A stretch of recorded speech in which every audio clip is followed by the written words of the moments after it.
Good Monday morning. This will be a follow up to what we did last Monday morning, so you might want to listen to that one. We have a thin place between us and the next world. And in fact, in Hebrews 12, we see that those who have already passed on are actually already with us every time we take communion. And in fact, the Bible talks about things as if what will be has been, and it's all woven together, which makes a lot of sense if you know modern physics. And it's amazing that the scripture talks about things as it does, especially time and place and where we are. That said, we need to realize where we are is a temporary state. And therefore, we should redeem the time, as Paul said. In 2 Peter 3, verses 10 through 13, he talks about how should we live knowing that everything that we see about us will be destroyed as if by fire. What kind of people should we be? Now, normally when preachers use that passage, they're trying to get you to behave. Go to church, give your money, do the things, behave. Don't do those other things. And certainly there's some element of that in here, but that's not really what it's about. It's about being here now and loving and appreciating what is here now and being realistic about what is here now. That things are just things and that they will eventually go the way of all things. Almost all of us have driven by in the last week an abandoned shop, an abandoned store, or an abandoned house, an abandoned hut. At one time, there were dreams there. There were hopes. There were weddings or funerals or job losses and job gains. And there were celebrations and there were mournings and there were all of that stuff was there. There was a dream there. And now it's all gone. Now, is that depressing? Sure can be, but I don't see why it has to be. Think of it this way. I'm aware that the diamond trade is artificially controlled and all that. Set that aside, shall we please? Back in 1978, whenever I decided that I was going to go for the gold and propose to Miss Cami, I sold a lot of what I owned, which wasn't much, but I sold as much as people wanted and would buy out of pity or anything else.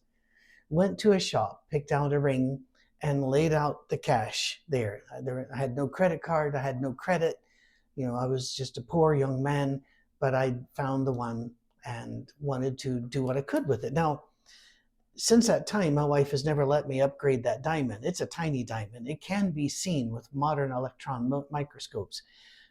She won't let me upgrade it because of what it meant to me.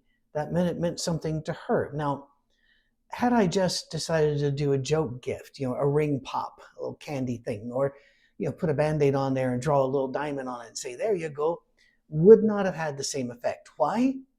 Because we value diamonds more because there are fewer of them than there are things like Band-Aids and gravel. Your life is a diamond, and there isn't that much of it. The days crawl, but the years fly by. And you turn around and start singing Sunrise Sunset from Fiddler on the Roof and making your children squirm. How did this happen? It happened so fast. Well, at the time, it seemed like a chore. The kid won't go down for the nap. I've got to change the nappy here. I've got to get the formula. Wait, somebody's got to cook dinner. And it's all like this. And then you turn around and they're waving goodbye as they get in their own car and are headed off to university, marriage, adventure, whatever it is. Again, this can be depressing unless you choose to live in that day and decide that changing that diaper, that nappy, is not a chore, but rather a part of this very incredible special day that you've got. That making the meal, even though it's going to take you an hour and a half to make it and they're going to eat it in 15 minutes, or with some kids not eat it at all, it is still a part of the precious day where you are creating provision for people you love. And if they happen to love it in 10 or 15 minutes, then fine. If they happen to don't love it, now you've still had some moments together and you still provided. And that's very, very cool. Then you put it all in a Tupperware and then later throw it away. You learn how to enjoy the day. Now, sometimes it's going to struggle. There are some chores I just don't like. But in our modern times, I can put in earbuds and listen to things I do like while I do the chores. It makes it better. But also, I know I'm doing it for somebody. My wife has, for example, this crazy idea that she doesn't want our yard to become a jungle, to be declared an ecological safe zone for reptiles, and therefore she wants me to mow it. And I do. You know why? Because I like her. And because, I hate to admit this, it does look better when it's mown and nicely trimmed. It does. But so do it. Wash the car, eat the food, listen to the music. Seriously, I want you to eat the foods you want to eat. Don't hurt yourself. Don't make yourself obese. Don't make yourself, killing your kidneys or whatever. So, again, eat the food that you enjoy, but then understand something. There is a law of diminishing returns, and whether or not you believe it is true, it is absolutely true. The first bite of cake is the best tasting bite of cake. Second one's still pretty good. By the time you get to, I don't know, 20, 30, 50 bites of cake, it's not a pleasure anymore. It has become a compulsion, an act of punishment. You don't need to punish yourself. And besides, when you really pay attention to what you are eating and the taste and its texture and how it makes you feel, you end up not eating as much as you used to because you're enjoying it more. Now, if that's not true of you, then you might need a wee bit of help. Fair enough. But just keep that in mind. Eat some food you like. I mean, if I had to eat, a bland diet the rest of my life, I'd ask myself why. Why would I want to live then? To live longer, to eat more like this? I don't think so. Listen to the music you want to listen to. Dance if you want to. Don't have to. Read things that make your soul grow or make you happy. I've got friends that they're always reading very studious theological books. And I read some of that stuff too. And I read an awful lot of science stuff. But my friends have this habit of going, what are you studying right now? Well, actually, I was reading a thriller. So nothing? It's all right to read something you like. It's all right to watch a TV show you like, as long as it's not, creating a strategic discontent in you about, beautiful people having beautiful things and you don't have any of that. Be careful, but enjoy. Surround yourself with beauty, sound, pictures, and people. People that are beautiful, not outside beautiful, although that's always a bonus, but inside beautiful. Read books, watch movies, whatever, that make you happier, that give you enjoyment, that help you understand things. Maybe, I actually don't really care for movies with a message. I prefer movies just entertain me. If you want to tell me about something historical, do it in an entertaining way. But if there's a real message to this, like it's some sort of, ABC after school special out of the 1980s, I'm going to pass on that. Because I don't want to sit there and be lectured to via drama. I want to find beauty and enjoy that today. Set aside some time every day. Not much. Doesn't have to be much. As much as you want, but it doesn't have to be much. To just appreciate and be thankful. The Japanese people are by and large atheist. Now, they do go through the motions of Shintoism and Taoism and the like. But whenever you ask them, is there a God? You're going to find the vast majority go, no. But yet, even in that society, it is very traditional and incredibly common that after a meal, they will place their hands together like this and bow their head and say, thank you for the food. Thank you for the meal. To the universe. Even atheists often try to find time just to be grateful for what's there. And if they can do that, how about Christians whose Father made all of these things? One day, a thin place will open up and we will cross over. What do you think about that? What do you feel about that? Have you talked to God about that? About your own crossing? I do all the time. I'm trying to give him advice on how I'd like for that to occur. But yeah, why not? Because understanding there will be a last time to see all of this means that you will open your eyes and see all of this. Or you can shut your eyes and cry and wail in a corner that it's all going away and you won't even see it before it does. My wife and I are doing traveling now. My wife has mobility issues.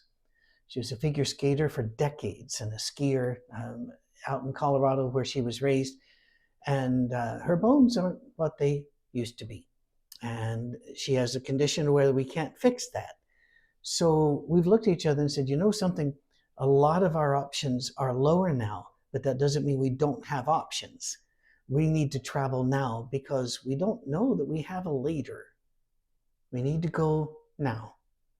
And so I do more of the world tours. I do more of the visiting prisons. I do more of going to Africa or wherever I need to go for our safe harbor. But I also go places with my wife to take her places, back to Colorado, back to Scotland, wherever we need to go. It's a blessing. Yes, is it difficult? But if we don't go now, because while it's true that I'm older than I've never ever been before, I'm also younger than I will ever be again. So carpe diem, as we said.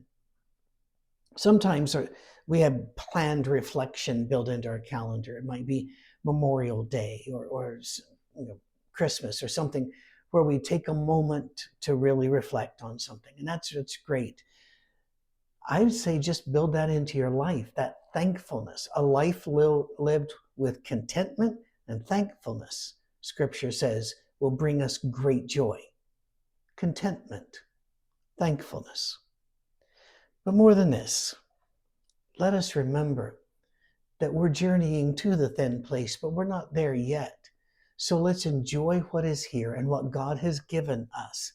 Let's be grateful. Don't let the people out there who love to do this every Thanksgiving, for example, they'll say, look at the poor people and look at what you're eating and how much it costs. And here are the calories involved. Is it just me? Or once they started putting calorie counts on menus, going out to eat became less fun? Yeah.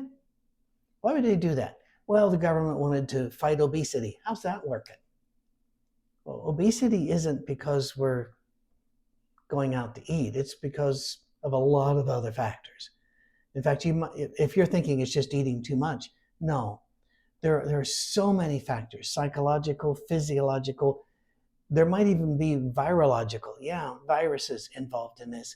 And plus the quality of food we eat. It's barometrics, the science of weight gain is actually so incredibly complex. So never fat shame anybody, ever. You don't know what's going on. We don't know what's going on. Even those who study it say, no. So be careful with that. What I'm saying, though, is this. Why would they keep trying things that don't work? Because that's what they do. Go ahead and eat the food. Then walk a little bit more and talk to God, or talk to your wife, talk to your husband, talk to your dog. Enjoy what God has given you, because it is truly magnificent. For those of you that contribute and help us at our safe harbor, you encourage us more than you know, because it's not just that a $10 thing came in or a $400 thing came in. It is that somebody heard something, and instead of thinking, yeah, that was pretty good, now what do I worry about? They took a moment to think, I want to thank them. Now, I send money out too, to places and to people. And I got to tell you, Jesus was right. It is more blessed to give than to receive. But it's a way for me to also give them their flowers before their funeral. Let's, instead of waiting for funerals to give people nice things, flowers, and say nice things about them, let's do that all the time. Let's give them flowers. Doesn't have to be actual flowers, but give them our testimony and our love and our attention while they are here. Because everything's temporary, except God. And yeah, we will live on, but not around here with this stuff and these people. So if we're here now, let's enjoy the now. God bless you. And I mean that with all my heart. May He give you grace and peace in abundance. We'll talk again.